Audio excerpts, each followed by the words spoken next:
what are the consequences of youth unemployment?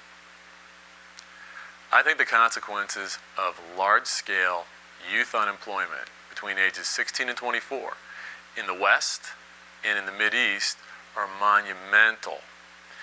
The Arab Spring that we had a year ago, the conventional media basically stated that these people, these young people in Egypt, in Libya, in Syria, were fighting for their freedom or protesting for their freedom. I think it was for their freedom, but it was for more of a specific type of freedom.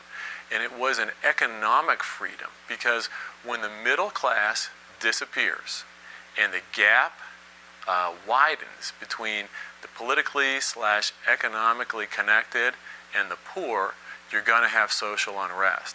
And when you have a highly or non-highly educated youth population, but they see no hope, and the longer they go unemployed, the more likely they become long-term unemployable. But when they see no hope, then they take to the streets.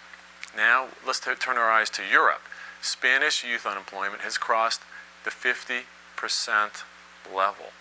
Portugal, Italy, Spain, they're following suit. They're not at those levels, but they're heading north percentage-wise. So when you have these people out there, young people, their passions are high, when you have them unemployed, this is when you can get into sort of a socioeconomic restlessness, to put it nicely, and all bets are off scenario. Now, we need to turn our eyes also to the United States, because our youth unemployment is in the 22 to 23% range, and in Britain it's in the roughly the same range. Now, why is that especially important? Because that's where Spain was in 2008, and our economic scenario does not look so rosy either. So it is hugely important to take a look at and deal with the youth unemployment rate in the Western world and in the Mideast,